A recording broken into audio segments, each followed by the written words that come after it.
ဟုတ်ကဲ့ကျွန်တော်တို့ညီမဆွေများအားလုံးမင်္ဂလာပါနော်ကျွန်တော်ရဲ့ဒီနေ့ channel လေးကနေပြန်လဲကြိုဆိုလိုက်ပါရနော်ဒီနေ့ကျွန်တော်လာပြီးမြတ်ဝေတင်ပြသွားမယ်အကြောင်းအရာတွေကတော့နော်ကိုတော်နဲ့ကိုရဲ့ Facebook account တစ်ခုကိုနော်အဲ့ဒီမွေးနေ့နော်မွေးအဲ့ဒီကိုထည့်ထားတဲ့ကိုရဲ့မွေးနေ့ကိုပြောင်းပြီးပြောင်းချင်တယ်ဆိုရင်ဘယ်လိုမျိုးသွားပြီးလုပ်ပြရမလဲဘယ်လိုမျိုးသွားပြီးပြောင်းပြရမလဲဆိုတာကတော့မသိရတဲ့သူတွေကိုကျွန်တော်လာပြီးမေးတဲ့သူတွေစုလို့ကျွန်တော်ကိုနော်ပြန်လဲမြတ်ဝေတင်ပြသွားမှာဖြစ်ပါရနော်တကယ်လို့ကိုယ့်ရဲ့ Facebook account တွေကိုနော်အဲ့ဒီမွေးနေ့နော်အဲ့ဒီ Facebook ရဲ့မွေးနေ့ကိုကလာပြီးပြောင်းချင်တယ်ဆိုရင်အဲ့ဒီ Facebook ရဲ့ software လေးကိုတစ်ချက်လာပြီးနှိပ်ဝင်ပေးလိုက်နော်နှိပ်ဝင်လာလို့ပြီးဆိုရင်ဒီအပေါ်မှာစီရင်တဲ့အဲ့ဒီ asset 30လေးကိုတစ်ချက်လာပြီးနှိပ်ဝင်ပေးလိုက်တော့ဒီမှာကျွန်တော်ဝင်ပြထားတဲ့အဲ့ဒီအနီရောင်1လေးကိုတစ်ချက်လာပြီးနှိပ်ဝင်ပေးလိုက်အောင်နော်နှိပ်ဝင်လာလို့ပြီးဆိုရင်ကိုပြရေးနှိပ်ပေးရမှာတော့ဒီအပေါ်မှာစီရင်တဲ့အဲ့ဒီ setting လေးကိုတစ်ချက်လာပြီးနှိပ်ပေးလိုက်တော့နေ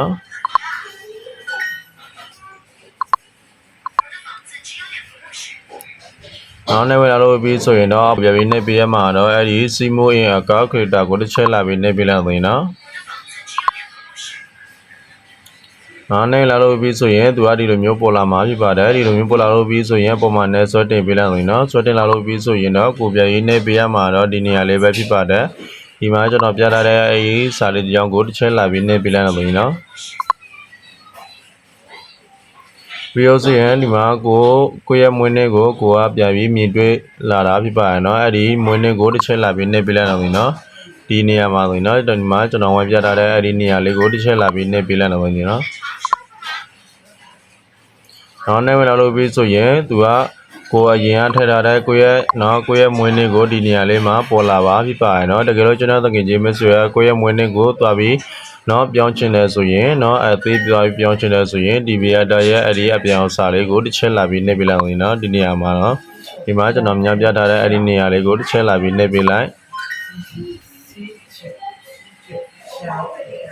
နှိပ်ဝင်လာလို့ပြီးဆိုရင်တော့ကိုပြန်ပြီးထည့်ပေးရမှာတော့ကိုတက်ချင်တဲ့ကိုရဲ့မွေးနေ့ကိုတက်ချင်တဲ့ကိုရဲ့မွေးနေ့အဲ့ဒီခုနှစ်ကိုတစ်ချက်လာပြီးနှိပ်ပေးလိုက်ပြီးလို့ဆိုရင်ဒီနေရာမှာတော့ကိုရဲ့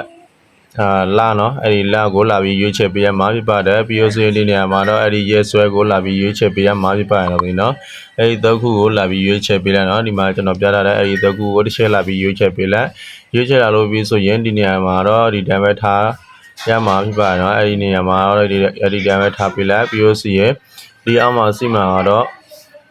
ဒီအောက်မှာကိုပြန်ပြီးထည့်ပေးရမှာတော့ကိုရဲ့ ID ကိုရဲ့ ID ကတော့ကိုရဲ့ passport ပဲဖြစ်ကိုရဲ့အဲ့ဒီရေမောင်းလိုက်စင်ပဲဖြစ်အဲ့ဒီတစ်ခုကိုလာပြီးထည့်ပေးရမှာဖြစ်ပါတယ်အဲ့ဒီထည့်လို့ပြီးဆိုရင်တော့